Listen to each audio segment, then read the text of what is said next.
The Liberal government plans to introduce a bill in the House of Commons today that would expand hate crime laws in this country. We will make it a criminal offense to intentionally and willfully obstruct access to any place of worship, to any school, any community center. So according to Statistics Canada, the number of police-reported hate crimes in Canada per year nearly doubled from 2020 to 2024. This new bill, it's part of an election promise to address that increase. It would make it illegal to intentionally display symbols associated with hate, intimidation near sites of worship or cultural sites. This would make hate crimes their own offense in the criminal code. So what does all of this mean? Joining us this morning to take a deeper look is Sunil Gurmukh. He is a human rights lawyer and assistant professor at Western Law. Good morning to you. Thank you for having me. So how big of a change would this be to our current laws? Well, there are some significant changes here. You heard about the government planning to introduce a standalone hate crime offense, and it's also planning to remove the requirement that the Attorney General approve of charges involving spreading hate propaganda. And the other changes, which I'll talk about, they may already be covered by hate crime laws and other laws in the criminal code. So the standalone hate crime offense. So most hate crimes involve police investigating and laying charges for standard crimes like assault or uttering threats. Later in the process, during sentencing, a judge decides whether the crime was motivated by hate and deserves a higher sentence. This is rare.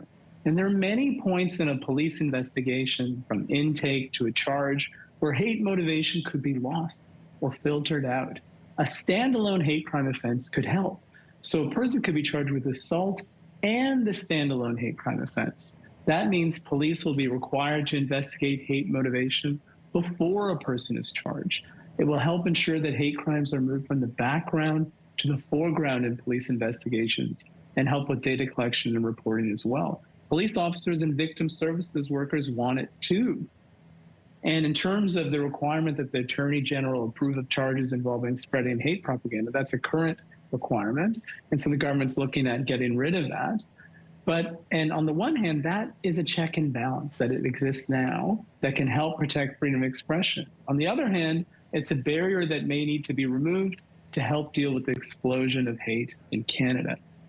In terms of making it a crime to willfully intimidate or obstruct access to a place of worship, a school, a community center, or other places where identifiable groups like Jewish people or Muslim people gather, we've seen bomb threats and shots fired at Jewish schools. Mm-hmm. We've seen bomb threats and violence at mosques. We've seen graffiti at synagogues and mosques. We've seen threats and protests at drag story times in synagogues. But as noted by the Canadian Civil Liberties Association, the police already have broad powers to protect access to property and intervene in the event of a threat to safety. Can I ask you a question, though, Sunil? Just on that point, because some civil liberties groups are cautioning that these new laws could infringe on the rights of expression or protest. What are the limits to expression in this country when it comes to hate laws? Yeah, so we have the right to exercise freedom of expression, but it's not absolute. It could be limited by the law as long as those limits are reasonable. So the danger here with this potential change to make it a crime to willfully intimidate or obstruct access to a place of worship, the danger is if the bill is worded too broadly that it captures peaceful protest. And we know that police could already create an enforced space between two groups during a protest, and it's already a crime to utter threats of damage to property or injury or death to people. Criminal harassment's already a crime. Well, listen, lots to this. We'll see how this plays out starting today. Sunil Gurmukh, thanks for joining us this morning. We appreciate your time. Thanks for having me. If you like that video, make sure to subscribe to the Your Morning YouTube feed, where you can find all kinds of new content posted every weekday morning.